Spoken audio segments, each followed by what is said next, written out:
Hey, what's up everybody? Joe here, the Dad Bod Destruction Coach. Today I want to answer a few questions that were sent my way in regards to sports supplementation or nutritional supplementation. Supplements, you know, the billion-dollar business that we all think will cure and help and get us that perfect body. Well, here's a couple of things that I want to clarify. I'm not saying that you shouldn't or can't or don't need supplementation. I'm also saying on the flip side that you don't have to have, must have, you need it, or nothing good's going to happen. You have to find a balance between the two. And just because there's a pill or a powder or a drink for everything, that doesn't necessarily mean that you need everything. So I had a couple of questions recently saying, Joe, what do you take? What do you recommend? Now this is going to be what I take, and I'm going to give you two main things that are pretty well researched, utilized and used across the board for everybody, whether you're a weekend warrior, a mom doing her fitness boot camp, or the average Joe, or an athlete. So here's what I use. So the first thing that I always take and always recommend people at least start with is going to be protein. Now recently I did a comparison of whey protein and plant-based protein. I want to specifically talk about whey protein by itself. So the reason I do take in or utilize whey protein in shakes, or if I could put that in something else like pancakes or something, I don't know off the top of my head, but whey protein is a little bit lighter, a little bit quicker. Typically, there's going to be more, there's going to be less, but you're going to get maybe 20 to 24 grams of protein in 100 to 120 calories. So that's a real good supply and a calorie count for an immediate thing, an immediate drink. Maybe throw 2 scoops in there, but depending on your person, but you're going to want to make sure that you get protein in your body at some capacity. Now remember, these are called supplementation. The supplements are used to supplement an existing, well-rounded, nutritionally dense meal, food plan. But if you get caught in between sessions or appointment at the gym or meetings, or you get stuck in the pickup line at your kid's school, which I recently found out is terrible. But these are going to be pretty ideal times when you're stuck in a pinch and it's mealtime and you didn't plan accordingly, or your appointment or scheduled meeting is taking longer than what it should. So that's a good time to take in a protein shake. So I'll always have that kind of as my go-to on the back burner just in case. The other time that I want to take it is as I start to near the end of my workout. When I'm about 20-30 minutes out, I'll fire up that protein shake, that whey protein shake specifically, and start sipping on that. Just because even though it is a fast digesting or quicker digesting protein, you still want to start that because it will take some time to digest and let your body do what it needs to do with it. So whey protein, if you haven't found one that you like, keep trying, keep testing, kick the tires on as many as you can, but that's going to be whey protein. But remember, food comes first. The second type of protein, and I'll tell you a little bit about it, is going to be called casein protein. Now this is another type of protein that I like and that I routinely use for certain situations. Now let's say I am in between meetings or in between sessions, or I dropped the ball or forgot to prep my food, and I know I'm going to go maybe 3-4 hours between a meal. I'm definitely going to take in that. To me, the proteins that I have tried are a little bit thicker, a little bit heavier, a little bit more dense, so they feel a little bit more like a meal.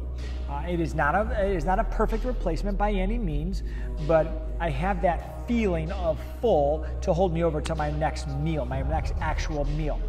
Now I try to keep those as few and as far between, because my casein protein that I take it on a regular basis is before bed. Now with my PM meal, before bedtime meal, I will take a protein shake consisting of casein protein.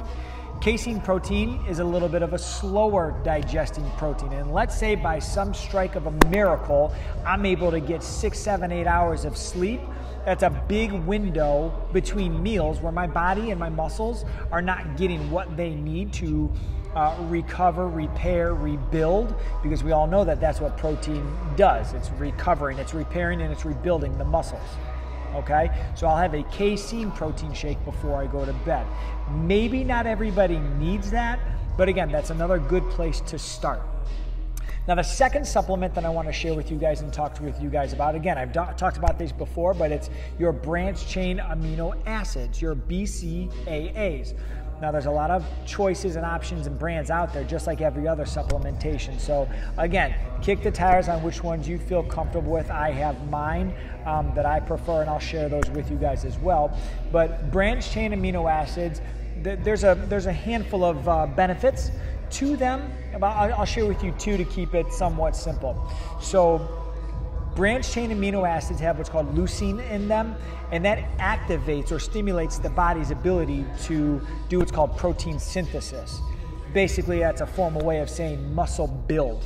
So when you take in branched chain amino acids, that process starts or gets stimulated or activated or starts, and that is helping the body with muscle synthesis or protein synthesis, which is muscle growth.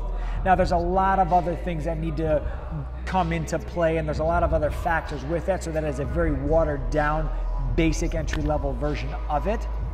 You still have to eat, right? You still have to work out to achieve actual muscle growth, but that is one of them. Okay, so branched chains can help directly or indirectly with muscle growth, okay, or protein synthesis. Now, the second thing that I want to share with you is going to be muscle recovery.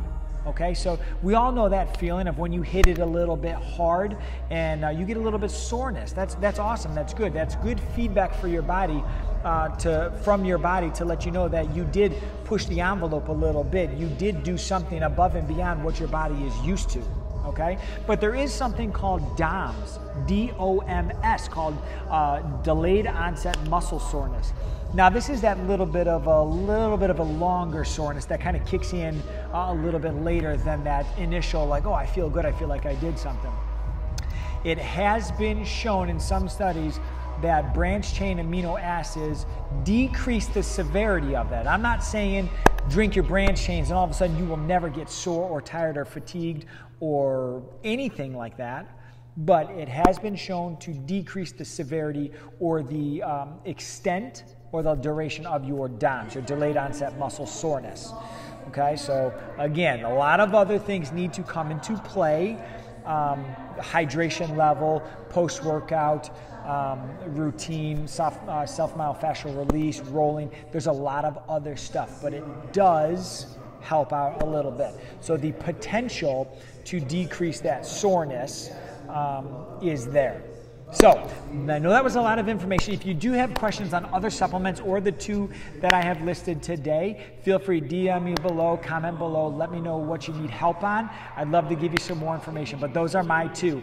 Protein, got to start with it, whether it's whey or casein, and then branched chain amino acids. Hope that helps. Talk to you guys soon.